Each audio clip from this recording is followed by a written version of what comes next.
आज हम लोग ट्रिग्नोमेट्रिक रेशियोज़ में ये समझेंगे कि जो ट्रिग्नोमेट्रिक रेशियोज़ होते हैं उनका किस क्वाड्रेंट में क्या साइन होता है और स्टैंडर्ड एंगल पर उनकी क्या क्या वैल्यूज़ होती हैं, उनका डेरिवेशन देखेंगे, प्लस अलाइड एंगल फार्मूले हम लोग पढ़ेंगे, उसका डेरिवेशन देखेंगे और इन पर बेस्ड क्वेश्चंस करेंगे। तो चलिए शुरू करते हैं। तो सबसे पहले हम लोग क्वाड्रेंट की बात कर लें। हमारे पास टी रेशियोज़ कौन कौन से होते हैं? टी रेशियोज़ का मतलब होता है ट्रिग्नोमेट्रिक रेशियोज़। ये हमारे पास टोटल 6 होते हैं। कौन कौन से?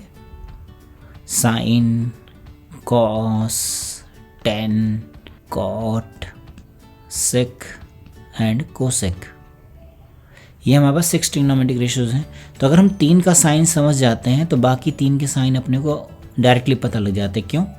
क्योंकि जो साइन थीटा होता है उसका रेसिप्रोकल क्या होता है? कोसेक थीटा होता है। जो टेन थीटा होता है उसका रेसिप्रोकल होता है कॉट थीटा,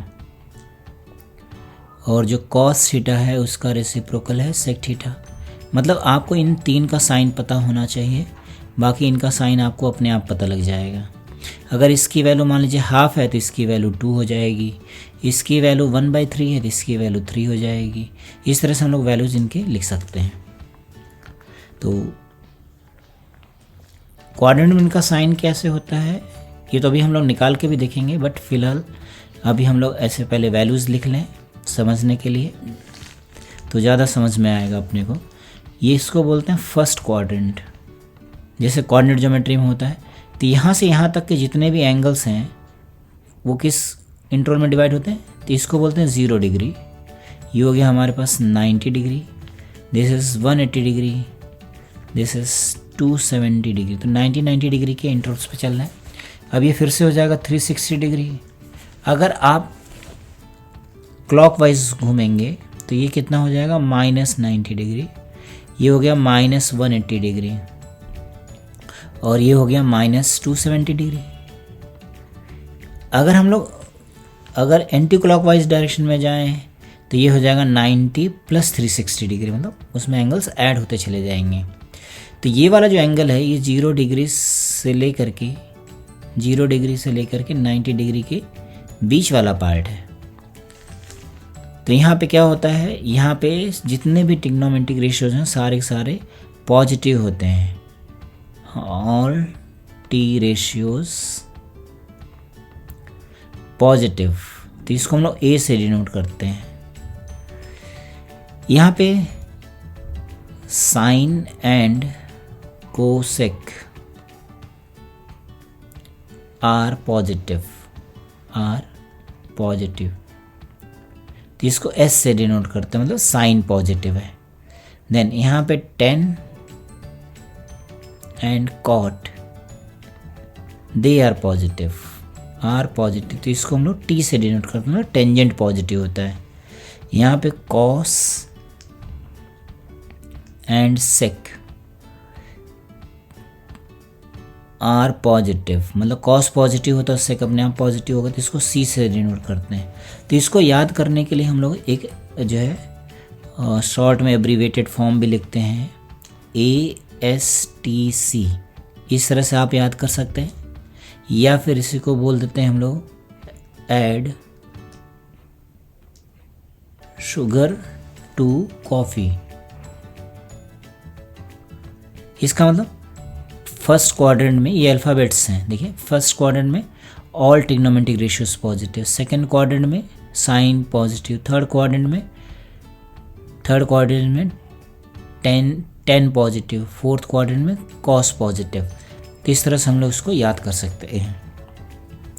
फिर आती बात इनके स्टैंडर्ड एंगल्स की। तो स्टैंडर्ड एंगल्स कैसे देखते हैं हम लोग? सपोज कीजिए मैंने एक आइसोसेलेस राइट एंगल ट्रायंगल बनाया है। This is isosceles right angle triangle. Isosceles का मतलब 2 साइड्स आपस में सेम लेंथ की हैं, और राइट एंगल ट्रायंगल का मतलब उनके बीच में एंगल 90 डिग्री है। तो ये वाली जितनी साइड लेंथ है वही लेंथ ये भी होगी। तो ये वाला जो एंगल हुआ, ये दोनों एंगल सेम हो जाएंगे, और ये 45 डिग्री के हो गए। तभी आपने वो पढ़ा है कि साइन और कॉस कैसे लिखते हैं। तो पाइथागोरस थ्योरम से हाइपोटेनियस लिख सकते हैं। ये मान लीजिए हमारे पास ए लिखा हुआ है, बी लिखा हुआ है, सी लिखा हुआ है, तो बी सी स्क्वायर की वैल्यू क्या हो जाएगी, A B square plus A C square. ये हो जाएगा हमारे पास 2a स्क्वायर, मतलब बी सी की वैल्यू आ गई √2 टाइम्स ए। अभी मान लीजिए मैं साइन 45 लिखूँ। साइन 45 क्या होता है, हाइट अपॉन हाइपोटेनियस, मतलब ए सी अपॉन बी सी। तो हो जाएगा a अपॉन a√2, तो हो जाएगा 1/√2। देखिए साइन 45 डिग्री की वैल्यू 1/√2। ऐसे मान लीजिए मैं कॉस 45 लिखना चाहूँ, कॉस 45 डिग्री, तो ये हो जाएगा A B upon B C, तो ये हो जाएगा a upon a√2। So this is also 1/√2। tan 45 degree लिखें तो tan 45 डिग्री क्या हो गया, A C upon A B, मतलब a अपॉन a1 हो गया। तो ये 45 डिग्री एंगल्स की वैल्यूज़ हो गई। तो जो साइन की वैल्यू है इसी का रेसिप्रोकल कर देंगे तो कोसेक की वैल्यू मिल जाएगी। तो कोसेक 45 डिग्री की वैल्यू कितनी हो गई, √2। सेक 45 डिग्री की वैल्यू कितनी हो गई, √2। इस तरह से रेसिप्रोकल करके लिख सकते हैं हम लोग। देन सपोज कीजिए मैंने एक इक्विलेटरल ट्रायंगल बना लिया है। एक इक्विलेटरल ट्रायंगल बना लेते हैं। इक्विलेटरल ट्रायंगल में all sides are of same length, और इसके बीच में एंगल कितना हो गया, इक्वल हो गया, तो 60 डिग्री एंगल हो गया। यहाँ से परपेंडिकुलर ड्रॉप कर देंगे तो इसके मिड पॉइंट पे आके मिलेगा, तो ये वाला एंगल 30 डिग्री हो गया। तो हमें यहाँ 30 डिग्री और 60 डिग्री की वैल्यूज़ मिल जाएंगी। मान लेते ये वाली साइड लेंथ ए है, ये भी ए है, तो इतना डिस्टेंस कितना हो जाएगा, a/2। तो अभी हम लोग यहाँ पे ये वाली लेंथ निकाल लेते हैं, है ना। ये मान लेते हैं d है, तो पाइथागोरस थ्योरम से अप्लाई करके निकाल सकते हैं AD स्क्वायर की value, AB square minus BD square. Apply कर दिया, a square minus a square by 4, तो हो जाएगा 3a स्क्वायर बाई 4। तो यहाँ से AD की वैल्यू आ गई √3/2 इंटू a। तभी हम लोग इसमें साइन 60 डिग्री की वैल्यू लिखें, तो साइन 60 डिग्री कितना हो गया, साइन 60 हो जाएगा AD upon AB, that is AD कितना है, √3/2 इंटू a, और AB कितना a, तो वैल्यू हो गई √3/2। आई होप समझ आ गया होगा आपको ये। देन ऐसे मान लीजिए मुझे साइन 30 डिग्री की वैल्यू निकालनी होती, तो साइन 30 डिग्री के लिए ये वाला एंगल यूज़ कर लेंगे हम लोग। तो साइन 30 का मतलब हो जाएगा BD डिवाइडेड बाई AB। तो BD कितना था, a/2, और ये था a, तो वैल्यू हो गई 1/2।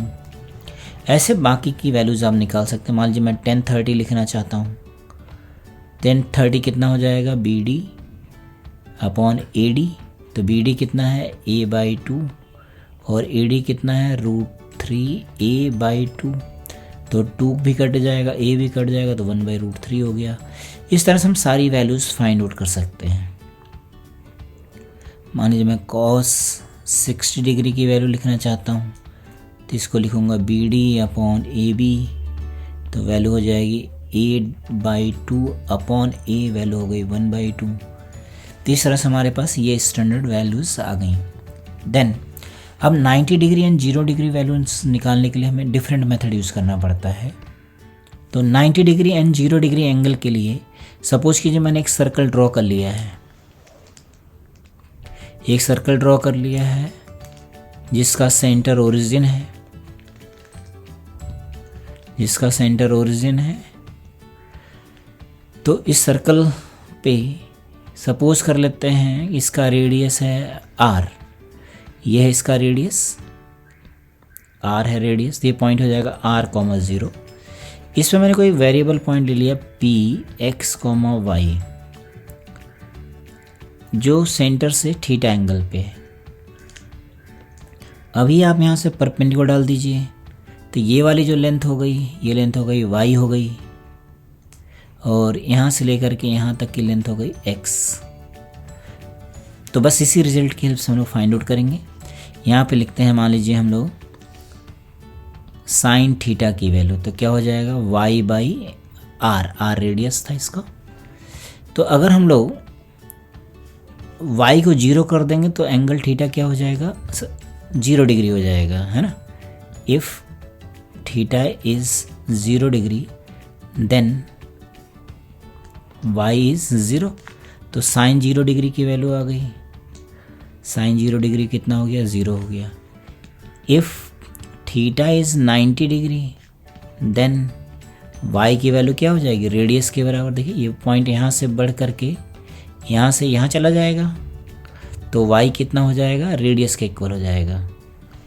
तो यहाँ पे साइन 90 डिग्री की वैल्यू कितनी हो जाएगी, 1 हो जाएगी। देखिए y की जगह r लिखें तो कैंसिल आउट हो जाएगा। अभी मान लीजिए मैं 1090 डिग्री की वैल्यू लिखना चाहता हूँ, तो 1090 का मतलब पहले आप यहाँ लिखेंगे टेन थीटा की वैल्यू हो गई y by X. If theta is 90 degree then y will be equals to r and x will be 0।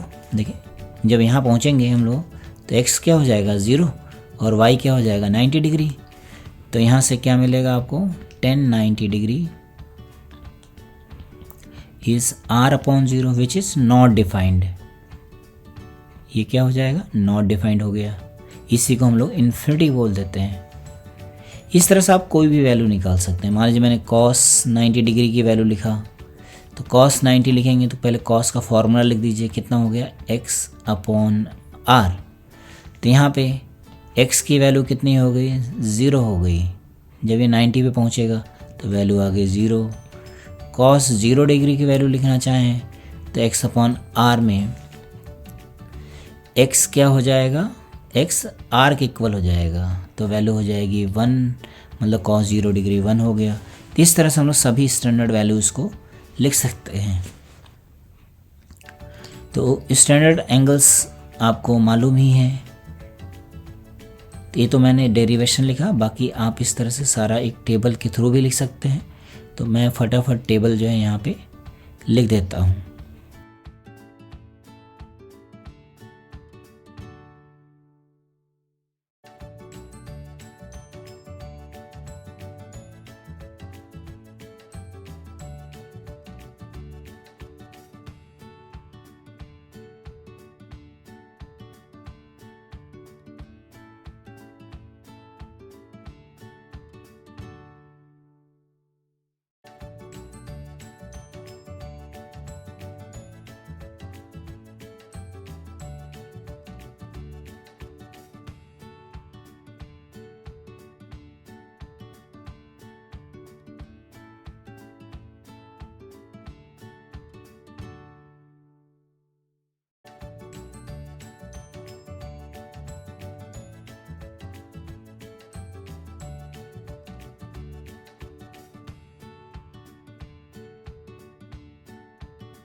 तो फ्रेंड्स हम लोगों ने टेबल बना लिया है। देखिए साइन एंड कोसेक एक दूसरे के रेसिप्रोकल्स होते हैं, तो इसको मैंने रेसिप्रोकल कर दिए हैं। सेक और कॉस आपस में रेसिप्रोकल होते हैं, तो इनका डेटा रेसिप्रोकल कर दिया। टेन कॉट रेसिप्रोकल होते हैं, तो ये रेसिप्रोकल कर दिया। हमें प्रूफ तो पता है, बट प्रूफ से हर बार निकालेंगे नहीं, हमें इस टेबल को याद करना होगा। याद करने के लिए जैसे आपने साइन की वैल्यूज़ याद कर लिया, तो कॉस क्या होता है, इसका कॉम्प्लीमेंट्री ट्रिग्नोमेट्रिक रेशियोज होता है। तो देखिए यहाँ पे जो 1 है वो यहाँ दिख रहा है आपको, ये वाली जो वैल्यू है वो यहाँ दिख रही है, ये तो सेम हो गया, ये वाली वैल्यू यहाँ दिख रही है, तो ये कॉम्प्लीमेंट्री की तरह से चलता है, तो इस तरह से याद कर सकते हैं। सेकेंड क्वाड्रेंट में वैल्यूज़ निकालना भी हम लोग सीख जाएंगे। ये सेकेंड क्वाड्रेंट की वैल्यूज़ हैं, इसको भी हम लोग अलाइड एंगल फॉर्मूले से सीख जाएंगे। तो चलिए अलाइड एंगल फॉर्मूले जरा हम लोग प्रूफ कर लेते हैं। तो पहला तो मतलब होता है कि अलाइड एंगल फॉर्मूले का मतलब क्या है। इसका मतलब जो angles formed by 90 degree plus minus theta, इनका टी रेशियोज है ना, T ratios formed by 180 degree plus minus theta, T ratios formed by 270 degree plus minus theta, इस तरह से कुछ भी जो बन रहा है उसको बोलते हैं अलाइड एंगल फॉर्मूले। तो सपोज कीजिए मैं एक फॉर्मूला यहाँ पे डिराइव करता हूँ, तो अभी आप डेरिवेशन सभी का सीख जाएंगे। सपोज मैं 90 डिग्री माइनस थीटा लिखना चाहता हूँ, तो मैंने एक सर्कल बनाया, यहाँ पे पॉइंट लिख दिया पी एक्स कॉमा वाई, ये एंगल थीटा ले लिया, तो ये लेंथ हो जाएगी एक्स और ये लेंथ हो गई वाई। तो आपको पता ही है कि यहाँ पे साइन थीटा की वैल्यू हो जाएगी एक्स अपॉन आर, अगर रेडियस आर होता तो, और कॉस थीटा की वैल्यू हो गई, सॉरी साइन थीटा हो गया वाई बाई आर, ये हो जाएगा एक्स अपॉन आर, और टेन थीटा की वैल्यू हो गई वाई बाई एक्स। अभी आप देखेंगे तो ये वाला जो एंगल होगा ये 90 डिग्री माइनस थीटा होना चाहिए, तो हम लोग यहाँ से परपेंडिकुलर डाल दें। अभी आप अप्लाई कीजिए, तो ये वाली लेंथ क्या हो गई एक्स हो गई, ये वाली लेंथ हो गई वाई। तो अभी आप लिखिए साइन 90 डिग्री माइनस थीटा, तो ये कितना हो जाएगा हाइट अपॉन हाइपोटेनियस, मतलब एक्स अपॉन आर हो गया। एक्स अपॉन आर क्या था, कॉस थीटा था, देखिए x upon r cos theta था। ऐसे ही cos of 90 degree minus theta की वैल्यू लिखें, तो कॉस की वैल्यू हो जाएगी वाई बाई आर, मतलब ये हो जाएगा वाई बाई आर, तो साइन थीटा होता है। ऐसे ही 90 डिग्री माइनस थीटा लिखें, तो 90 डिग्री माइनस थीटा की वैल्यू हो जाएगी एक्स अपॉन वाई, तो यहाँ से एक्स अपॉन वाई की वैल्यू आपको निकालनी पड़ेगी। कॉट थीटा की वैल्यू होती है एक्स अपॉन वाई, तो ये हो जाएगा कॉट थीटा। इस तरह से हम लोग ट्रिग्नोमेट्रिक रेशियोज का अलाइड एंगल फार्मूला प्रूफ करते हैं। एक मैं और लिख करके दिखाता हूँ, फिर आपको इन जनरल एक फार्मूला बताएंगे। सपोज कीजिए यहाँ पे मैंने कोई पॉइंट पी ले लिया, एक्स कॉमा वाई, ये एंगल थीटा फॉर्म कर रहा है। हमें 90 प्लस थीटा चाहिए, तो यहाँ से 90 डिग्री पे मैंने रोटेट कर दिया इसको, तो ये वाला एंगल हो गया 90 डिग्री। तो ये टोटल एंगल हो गया 90 प्लस थीटा। तो यहाँ पे एंगल कितना बचा, ये वाला एंगल, ये वाला एंगल हो जाएगा 180 degree, 180 degree minus 90 plus theta, मतलब हो जाएगा 90 डिग्री माइनस थीटा हो गया। तो बेसिकली हम लोग यहाँ पे लिखेंगे 90 डिग्री माइनस थीटा। तो ऐसा ना लिख करके हम लोग क्या करेंगे, ये पूरा ऐसे ही रहने देंगे। चलिए कोऑर्डिनेट लिखने से पहले थोड़ा सा हम लोग यहाँ पे देखें कि ये वाला एंगल अगर थीटा है और ये 90 है, तो ये वाला एंगल 90 माइनस थीटा हुआ, ये वाला एंगल थीटा हुआ। ये वाला एंगल थीटा होने का मतलब थीटा के सामने वाला जो पॉइंट था वो वाई था और ये है एक्स, तो ये कोऑर्डिनेट हो जाएगा माइनस वाई कॉमा एक्स। तो अभी आप साइन 90 डिग्री प्लस थीटा लिखेंगे तो कितना आ जाएगा, हाइट अपॉन हाइपोटेनियस, तो ये तो नेगेटिव हो गया, तो यह आ जाएगा एक्स अपॉन आर, और एक्स अपॉन आर क्या था, कॉस थीटा, तो यह आ जाएगा cos theta. Cos of 90 degree plus theta की वैल्यू लिखें तो कितना हो जाएगा, माइनस वाई अपॉन आर, और वाई अपॉन आर क्या है, माइनस का साइन थीटा।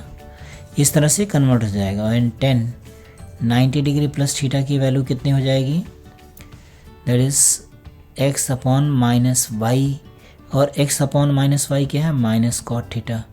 तो इस तरह से हम लोगों ने इसके अलाइड एंगल फार्मूले लिख लिए। अब इसका इन जनरल फार्मूला देखें, सो दैट हम लोग 180 270 सभी का एक साथ लिख सकें। तो क्वाड्रेंट से देखें हम लोग, ये 0 डिग्री है, ये 90 डिग्री है, 270 degree, sorry 180 degree and 270 degree. तो जब भी कोई ट्रिग्नोमेट्रिक रेशियोज इसके अबाउट मूवमेंट करता है इसके अबाउट मूवमेंट करता है तो वो चेंज नहीं होता है ना। तो इसको बोल देते हैं हम horizontal line. This is horizontal line. इसका नाम लिख देते हैं vertical line. If T ratio move about horizontal line, then it remains same. Only sign changes you by the quadrant. Only sign changes by the quadrant। तो जिस quadrant में जाएगा उसके अकॉर्डिंग उसका साइन चेंज हो जाएगा। And about the vertical line, अगर vertical line के मूवमेंट हो रहा तो वो अपने कॉम्प्लीमेंट्री में चेंज हो जाएगा। If there is moment or move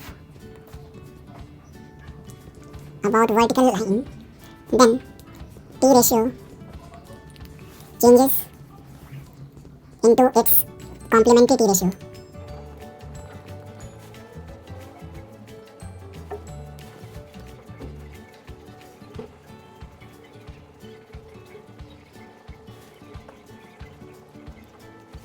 If there is movement or move about vertical line, then T ratio changes into its complementary T ratio। तो यहाँ पे complementary T ratios क्या है? complementary of sin theta is cos theta। तो sin cos में बदल जाता है। complementary of tan theta is cot theta, तो कॉट में बदल जाता है। And complementary of sec theta is cosec theta. तो ये अपने कॉम्प्लीमेंट्री में चेंज हो जाते हैं। जैसे मान लीजिए मैंने लिखा साइन 90 डिग्री प्लस थीटा, तो साइन 90 डिग्री प्लस थीटा मतलब 90 में हम कुछ ऐड कर रहे हैं, तो हम इधर से इधर की तरफ स्विच करेंगे। तो जब आप सेकेंड क्वाड्रेंट में जा रहे हो तो साइन क्या बन जाएगा? कॉस बन जाएगा। और सेकेंड क्वाड्रेंट में साइन क्या होता है? पॉजिटिव होता है, तो आगे पॉजिटिव साइन लग गई। अगर मान लीजिए मैंने 10 90 डिग्री प्लस थीटा लिखा होता तो 10 90 प्लस थीटा मतलब ये अपने कॉम्प्लीमेंट्री में चेंज हो गया, 10 कॉट में बदल गया। बट सेकेंड क्वाड्रेंट में 10 क्या होता है? नेगेटिव, तो आप आगे नेगेटिव साइन लगा दीजिए। इसी तरह से हम लोग सारे ट्रिग्नोमेट्रिक रेशियोज लिख सकते हैं। सपोज कीजिए मैंने लिखा साइन 180 डिग्री प्लस थीटा, तो 180 के अबाउट जब मोमेंट होगा, जब इसके अबाउट मोमेंट होगा तो कोई चेंज नहीं होगा, साइन साइन रहेगा। और इसका पॉजिटिव नेगेटिव साइन देखें तो 180 प्लस थीटा कौन सा क्वाड्रेंट हो गया? थर्ड क्वाड्रेंट हो गया। और थर्ड क्वाड्रेंट में साइन नेगेटिव होता है तो नेगेटिव साइन लगा दिया। ऐसे ही मान लीजिए मैंने लिखा 180 डिग्री प्लस थीटा, तो 10 ही रहेगा। बट ये थर्ड क्वाड्रेंट में जा रहा है तो आगे प्लस का साइन रहेगा। मैंने लिखा कॉस 270 डिग्री प्लस थीटा, तो कॉस 270 मतलब इस लाइन के अबाउट कहाँ जा रहा है? फोर्थ क्वाड्रेंट में, तो कॉस बन जाएगा साइन। और फोर्थ क्वाड्रेंट में कॉस क्या होता है? पॉजिटिव, तो ये पॉजिटिव रहेगा। ऐसे ही आपने लिखा साइन ऑफ माइनस थीटा, मतलब आपका एंगल इधर से इधर आ गया, तो साइन, तो इस लाइन के बाद मोमेंट हुआ तो साइन साइन ही रहेगा।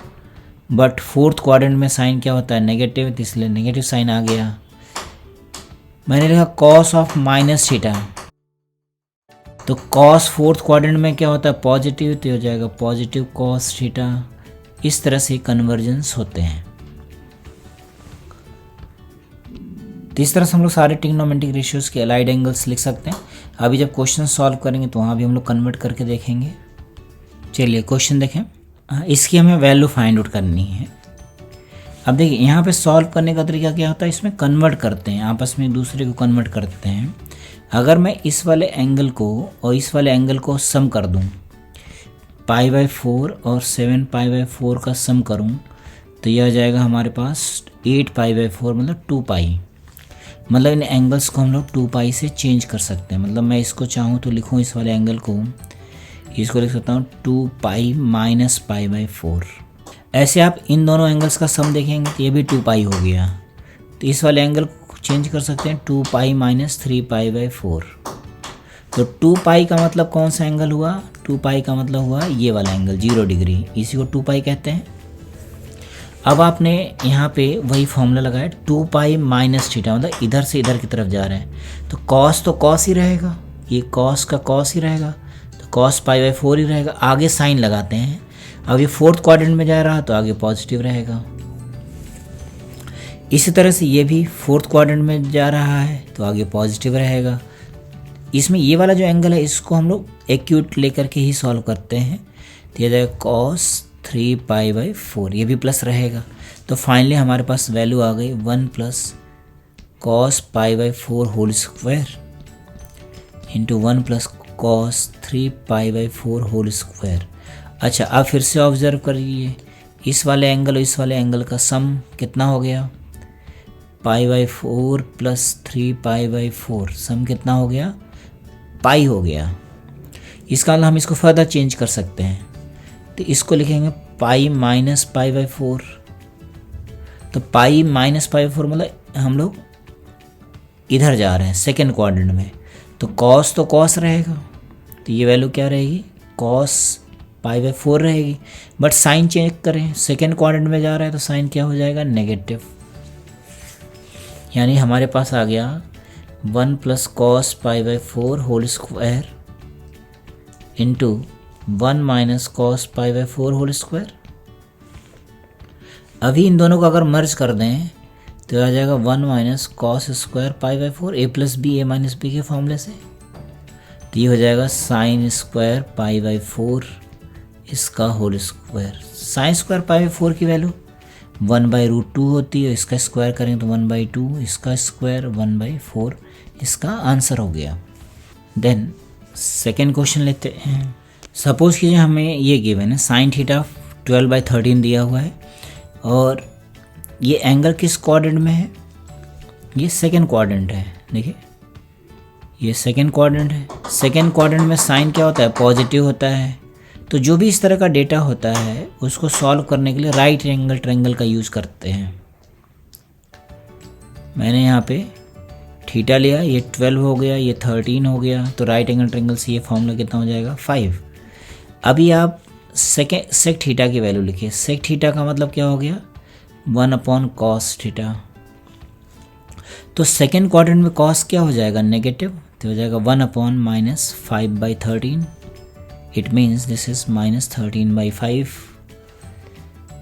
देन टेन थीटा की वैल्यू लिखिए। टेन थीटा कितना हो जाएगा? ये हो जाएगा -12/5, बिकॉज ये भी सेकेंड क्वाड्रेंट में है।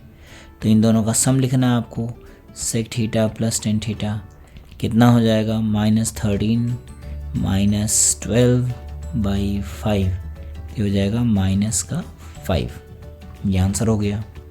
हाँ, नेक्स्ट क्वेश्चन मैं लिख देता हूँ फटाफट।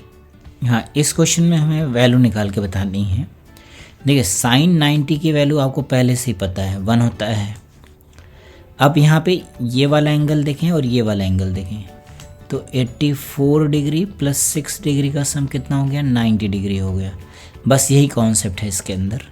तो इसका मतलब इसको लिखेंगे 90 डिग्री - 6 डिग्री, तो 90 डिग्री के अबाउट मूवमेंट हो रहा है, तो इसका मतलब इधर से इधर जा रहे हैं फर्स्ट क्वाड्रेंट में, तो साइन कॉस में बदल जाएगा। और यहाँ पे तो सारे ट्रिग्नोमेट्रिक रेशियोज पॉजिटिव होते हैं, तो ये क्वांटिटी बन जाएगी cos स्क्वायर 6 डिग्री। तो साइन स्क्वायर 6 डिग्री और cos स्क्वायर 6 डिग्री का सम कितना हो जाएगा? 1। Sine square theta + cos square theta is 1। इसके पहले कौन सा एंगल रहा होगा? तो एंगल्स किस हिसाब से चेंज हो रहा है? 12 ऐड हो रहा है, 6 ऐड हो रहा है, तो 84 - 6 करेंगे कितना आ जाएगा? यहाँ पे ये हो रहा होगा साइन स्क्वायर 78 डिग्री। अब 78 डिग्री और 12 डिग्री इन दोनों का सम कितना हो जाएगा? ये हो जाएगा 90 डिग्री। मतलब ये कन्वर्ट हो जाएगा हमारे पास cos स्क्वायर 12 डिग्री में। ये भी 1 हो गया। तो इस तरह से कितनी बार 1 बनेगा उसको ज़रा काउंट करें। तो आपको लेकर के यहाँ से लेकर के यहाँ तक कितने टर्म्स हैं पहले ये काउंट करना होगा। पेयर हो रहा है यहाँ पे, तो 6, 12, 18 से लेकर के 84, तो ये AP है, अर्थमेटिक प्रोग्रेशन है। इसमें नंबर ऑफ टर्म्स निकाल लेते हैं। कैसे लिखेंगे हम लोग, 84 is equals to 6 plus number of terms -1 into common difference. तो ये आ जाएगा हमारे पास 6n, तो n की वैल्यू आ गई 14। टोटल 14 टर्म्स हो गए। तो 14 टर्म्स का मतलब जब ये वाला और इसके साथ मर्ज हुआ तो बन जाएगा 1, ये वाला इसके साथ मर्ज हुआ तो बन जाएगा 1। तो इसका मतलब कितने बार हो गया, 14 का हाफ हो गया, और ये आखिरी वाला 1 रहेगा, तो ये हो गया प्लस का 1, तो सम कितना आ जाएगा 8। ये आंसर हो गया। हाँ, नेक्स्ट क्वेश्चन लिखें। सपोज कीजिए आपको गिवन है cos 2023 degree plus x degree is equals to -1/√2, then find the smallest positive value of x। तो यहाँ पे बस वही हमें अलाइड एंगल फॉर्मूले निकालने हैं। कैसे लिखेंगे, पहले 2023 को हम लोग 360 से डिवाइड कर लें, या फिर 180 से डिवाइड कर लें, या फिर 90 से डिवाइड कर लें। तो मान लीजिए मैंने 360 से डिवाइड कर लिया।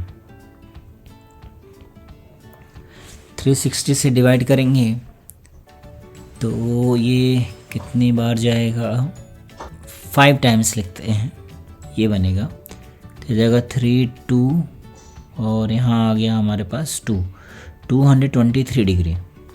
तो फाइनली हम लोग क्या लिखेंगे, 2023 डिग्री को लिखेंगे 5 इंटू 360 डिग्री प्लस 223 डिग्री।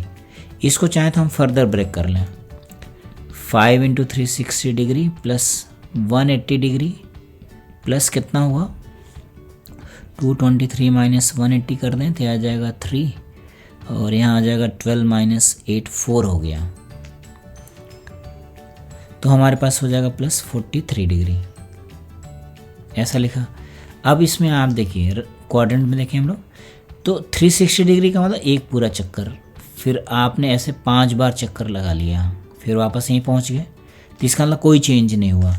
अब इसके बाद यहाँ से आप गए यहाँ पे तो 180 डिग्री यहाँ पहुँच गए। अब इसके बाद आपको चाहिए कॉस की वैल्यू -1/√2, तो -1/√2 यहाँ पे होता है थर्ड क्वाड्रेंट में। तो यहाँ से कहाँ जा रहे हैं हम लोग, 43 डिग्री पे यहाँ पहुँच गए। तो ये 43 डिग्री और पहुँचे, कितनी डिग्री की और ज़रूरत है यहाँ पहुँचने के लिए, 2 डिग्री की। तो इसका मतलब therefore x should be 2 degree, तो मतलब x की वैल्यू क्या होनी चाहिए, 2 होनी चाहिए। तो ये आंसर हो गया। चलिए नेक्स्ट क्वेश्चन लिखें।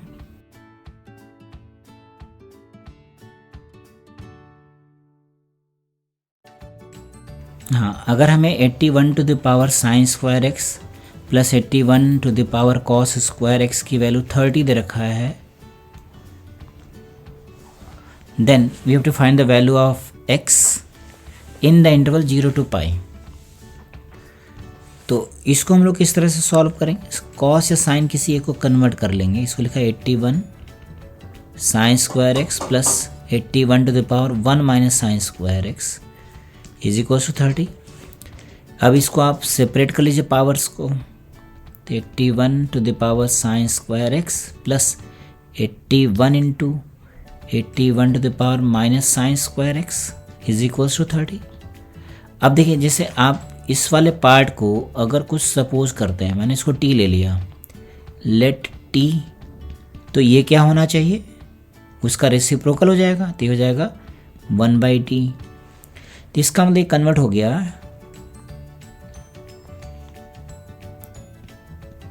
t plus 81/t is equals to 30।